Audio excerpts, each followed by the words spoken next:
Hello, Dan. Hey, how are you? Great. Much better than a sinner deserves. How about you, Dan? I'm doing all right. Great. How can Trent help you tonight? Why are Well, you an atheist, agnostic? What's your deal? I'm agnostic. I grew up in a Southern Baptist church. My dad's a preacher, actually. Okay. And I guess, really, I just don't understand why there's so many different sects of Christianity and why Catholicism is the right one. Because I believe there is a God out there, or gods or something, and I've experimented, if you will, with other religions, Buddhism. I've read the Quran. I've read most of the Bible. I've checked other things out. Christianity still seems like it's what's right to me. I just don't quite Right. So, grasp all the Dan, division. you look at all the divisions, all the multiplicity of denominations, and it seems like one big chaotic soup. And if Jesus Christ was God, surely he would have arranged maybe one church and keep it simple? Yeah, something Okay. like that, yeah. Sure. Trent, so it sounds, Trent, like if you make the case for Catholicism, Dan will no longer be an agnostic. Yes, or hopefully we'll be moving away from that inclination. Dan, I think I would say that the diversity in religious belief can be attributed to many things. I wouldn't attribute it to God. I would attribute to people might obey or disobey God. They may trust in their own pride or their own reasoning and reject God's revelation. And that's essentially what happens with heresies. And I guess I would say this, that you and I seem to agree that Christianity makes sense. God became man, the man Jesus of Nazareth. He died on a cross and he rose from the dead.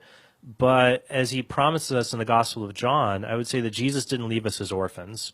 Not only did he leave us his spirit, but he built a church. Matthew chapter 16 describes this happening, and he says to the Apostle Peter, he changes Peter's name, and the guy's name was actually Simon, and he changes it to Peter, which comes from the Greek word Petros, which means rock. And he says, you're Peter, you're rock, and on this rock I will build my church. And what the Catholic Church teaches is that there's this unbroken chain of bishops and popes going back to that first century. And the other churches we see are branches that have come off, people who have disagreed with the church about theology and other things like that. But the church itself has maintained this unified belief for 2,000 years and has continued to spread God's word. And I think that there's many things that boast for the Catholic Church being the church Jesus started. And if this is the church Jesus started and Jesus promised it wouldn't fail, then I would believe him. So do you have any other thoughts on that or anything else I can try to help you with? I mean, I guess that makes sense, but, it's the same line. If the Catholic Church is right in all their doctrine, because, growing up Southern Baptist and getting away from that, it is extraordinarily different because we don't pray to any saints. In fact, we don't really have any saints. There's no, there's no bishops, no popes, none of that. And I don't know. I understand hierarchy, and it makes sense that there would be hierarchy. I just don't understand. Like, if you're a Baptist, are you going to hell because you're not a Catholic and you don't believe the same things? Or how would that work? Well, Dan, I can envision 89,000 additional follow-up questions you could ask Trent about that. The salvation of non-Catholics is a very interesting one. We've covered it many times. Trent, what about starting with your book and then invite Dan and people listening to go to our website and do a keyword search? I mean, Catholicism is such a myriad of Yeah, Dan, I think that what you're saying is, what my church believes is different than the Catholic Church. Wouldn't you and I agree we should try to believe what Jesus and the first Christians, what they believed? Would that be a good goal? Yeah, and that's why I'm swinging or curious, I guess, about the Catholic Church, because it is the first church.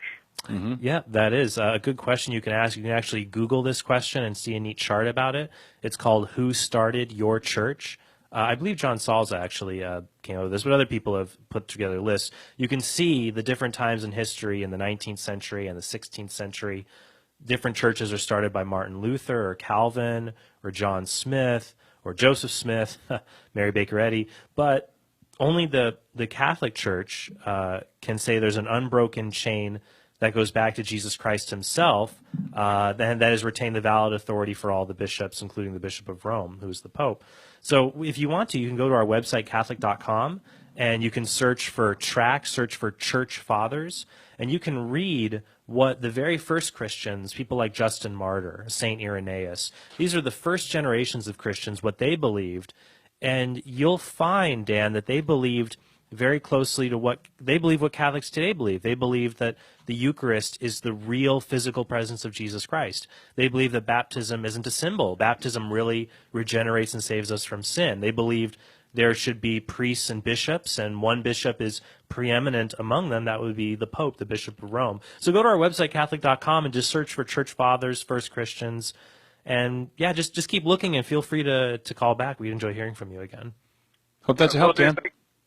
Thank you. Congrats on your new book. And by the way, if you didn't know, this radio show is the outreach on the air of the Catholic Answers Apostolate. Our website is Catholic.com.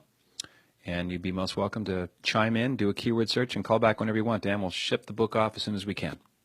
All right, thank you. All right, thanks, Dan.